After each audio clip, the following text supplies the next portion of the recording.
balance sheet's improving rapidly. A lot of this is your work. You're very exacting. And I know that the Bosch strategy is always a good one. Go to the highest end. I don't want to mention anybody you could buy. I don't want to go down that path. Why don't you buy Sub-Zero?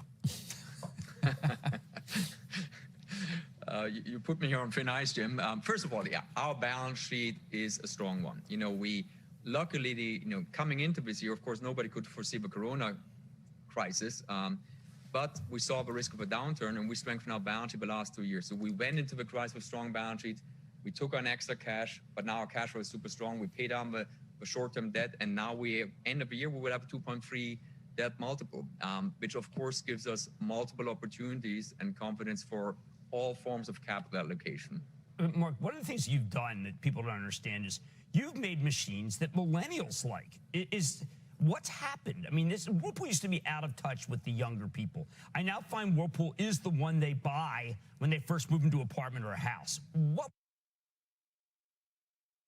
Jim, it's work over many years. We invest and money actually better understanding the digital consumer purchase, investing digital assets, digital capabilities to capture the pre-buy and kind of be more in tune with where millennials are shopping. As you mentioned right now, KitchenAid, which you see behind us, KitchenAid brand is one of a few old brands who are among top 10 millennial brands across all industries. Which gives us a lot of confidence also what we can do with that brand and our other brands going forward. Well, Mark, I got a feeling this is the beginning of a long run. You have changed Whirlpool and changed it for the far better. Marc Bitzer is the CEO of Whirlpool. The stock goes higher. Thank you so much, Mark. Good to see you. Thank you, David and Jim. All right, Jim, what's up on Mad tonight? Well, I am actually going to, I'm going to go over the Tesla phenomena, okay? And then I've got Nucor, which I believe is the last great manufacturer in this country, meaning that they have not been defeated by the Chinese. They were not defeated by dumping, and they kept making great things. And I am so proud of them to be on. I can't wait to talk to them. All right, Jim, we'll see you tonight at 6 o'clock. Of course, Mad Money, 6 p.m. Eastern Time.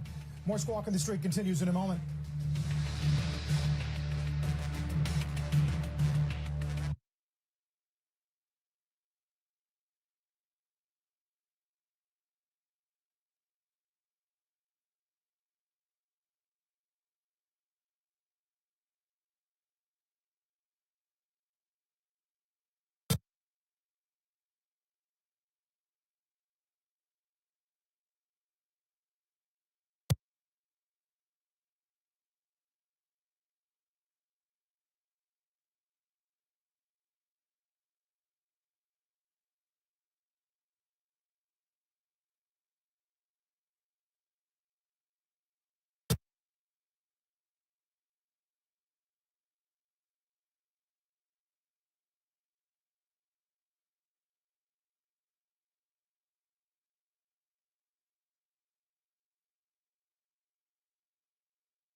The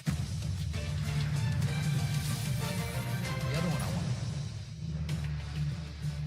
Good Thursday morning. Welcome to Squawk on the Street. I'm Carl Quintanilla with David Faber. Sarah Eisen joins us for the hour as well. What a morning of Q3 earnings reports. All the biggies will cover them well this hour, including the Teslas, the CSXs, the AT&Ts, the Chipotles, with the Dow up 30, Sarah. And then, of course, Coke's going to be a big part of that.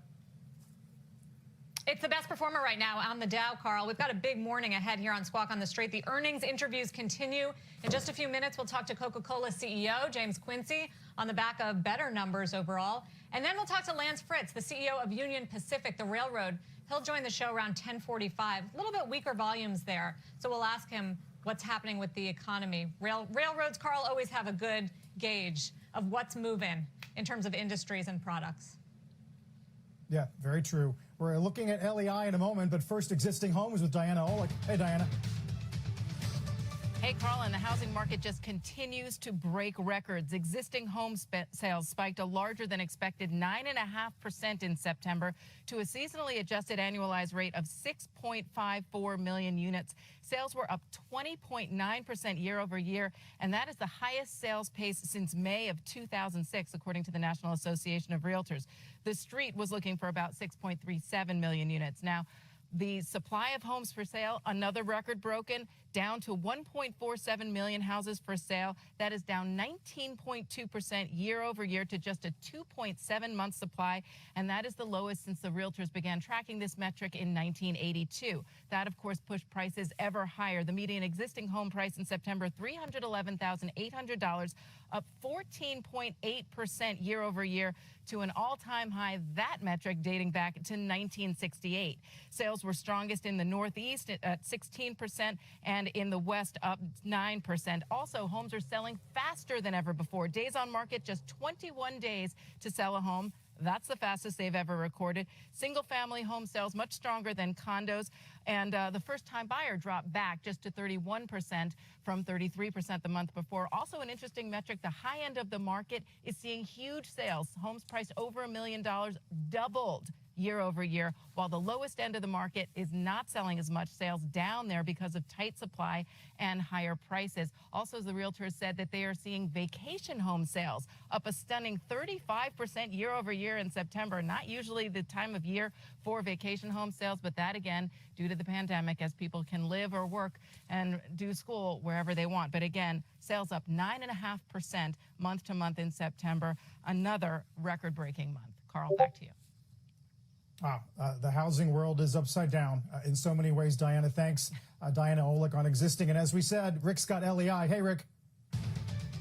Yes, our September read on leading economic indicators look to be coming out around 0.6. It's better than expected at 0.7. But here's the rub. It is the fifth positive number in a row in a data series that mostly been sprinkling negative numbers at least half the time over the last year or so. So if you look at the revision of last month, which moved from 1.2 to 1.4, you can see what I'm nervous about. We have 5 positives, but let's go in reverse order. We went 3.1, 3.1, 2.0, 1.4, now 0.7. So you see it's losing a bit of momentum, and that is what traders are going to concentrate on regarding this number. Sarah, back to you.